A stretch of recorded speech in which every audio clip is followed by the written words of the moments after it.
Une petite révision de l'intégration par partie. Alors, on a l'intégrale de une fonction u et fois une différentielle dv. Pour le théorème, on va supposer que u est une fonction de x et que grand V est une fonction de x aussi. Alors, le théorème est connu, l'intégrale de u dv est égale à uv moins l'intégrale de v du.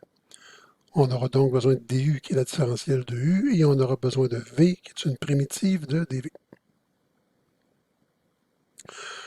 Avant de se lancer, on se rappelle du moyen mnémotechnique pour notre choix de u et notre choix de dv dans l'intégrale.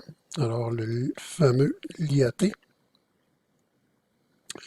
L pour log. Donc, dès que j'ai une fonction logarithmique dans l'intégrale, si cette intégrale-là peut se résoudre par partie, eh bien, le log sera le u. Sinon, le i, c'est pour fonction inverse trigonométrique. Juste mettre inverse pour l'instant.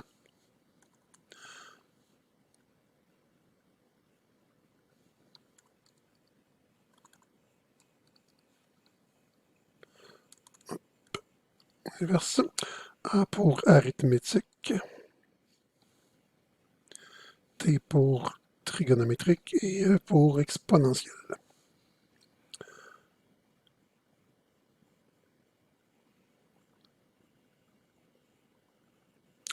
OK, on va faire un exemple.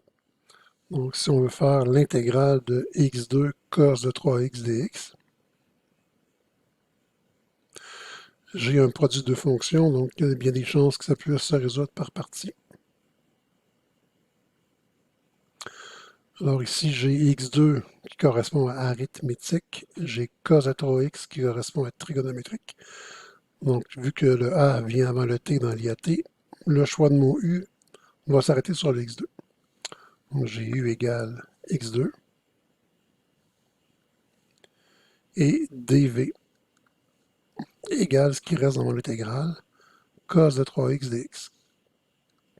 Évidemment, dv c'est une différentielle, donc pour que ce soit égal à une différentielle, je dois mettre le dx.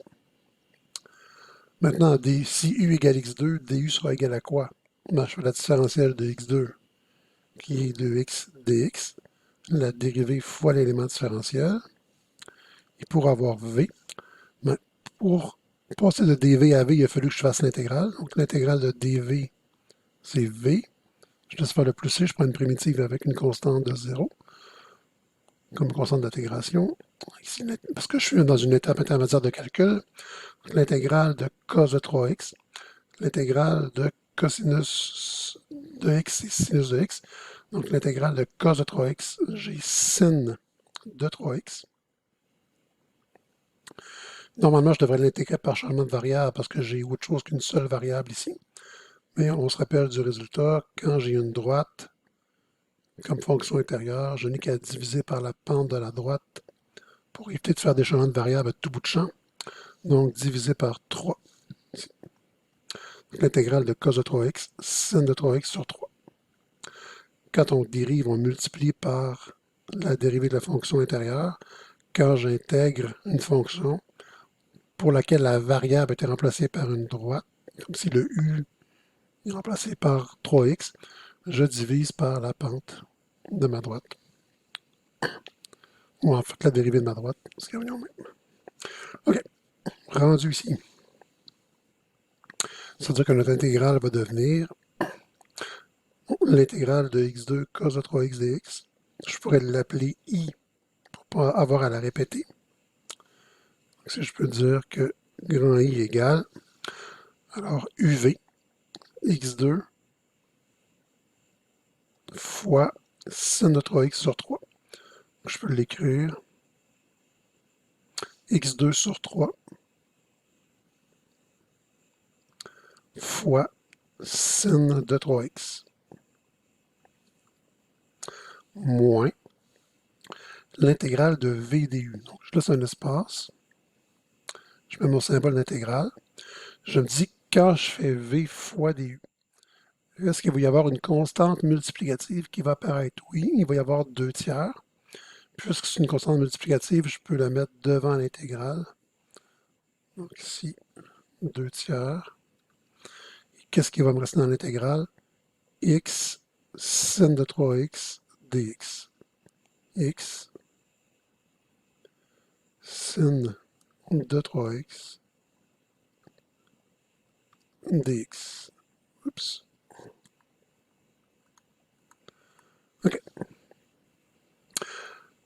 Bon. J'ai fait une première étape, mais je me ramasse encore avec une intégrale que je ne sais pas résoudre directement. L'intégrale de x sin de 3x. Pour dire qu'à cela ne tienne, on va refaire une intégration par partie.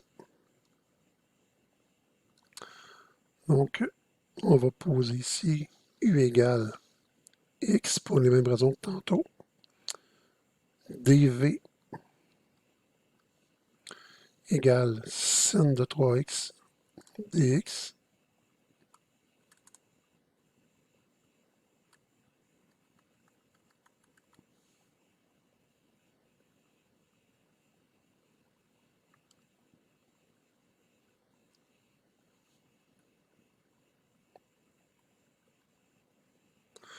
Ici, du égale la dérivée de x qui est 1 fois l'élément différentiel, donc dx.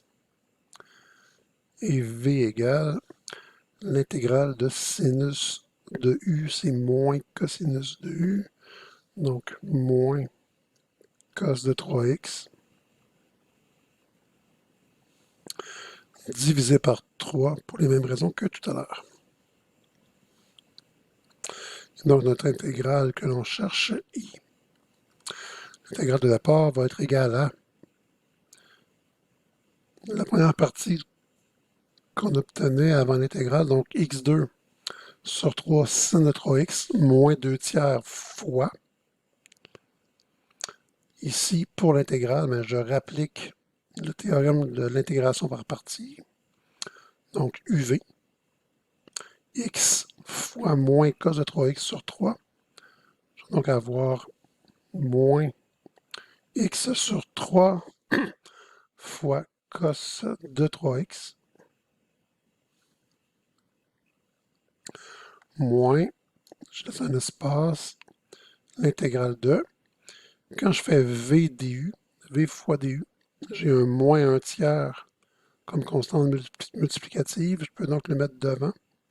Ça va devenir, si je sors le moins 1 tiers, donc plus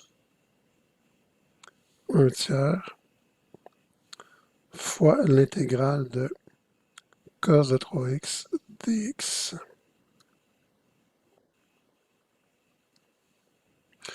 C'est pas la bonne chose que j'ai copiée.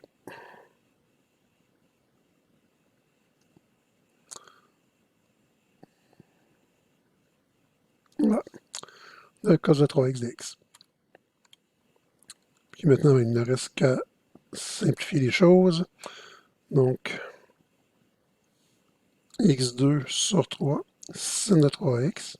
Si on distribue ici, plus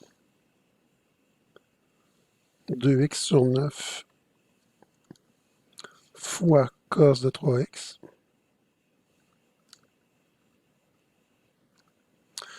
Il ne faut pas oublier la deuxième distribution, donc moins 2 neuvièmes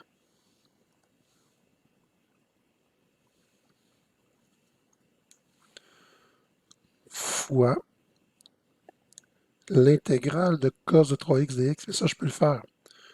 L'intégrale de cos de 3x dx,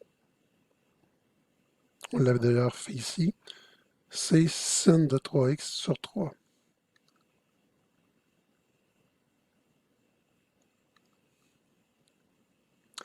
On a terminé d'intégrer, donc je peux rajouter plus ma constante d'intégration,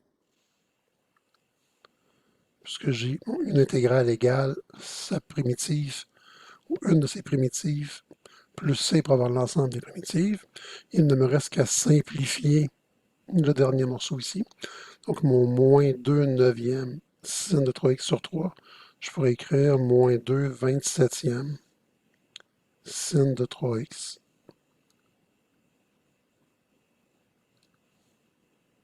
Tout simplement, plus c.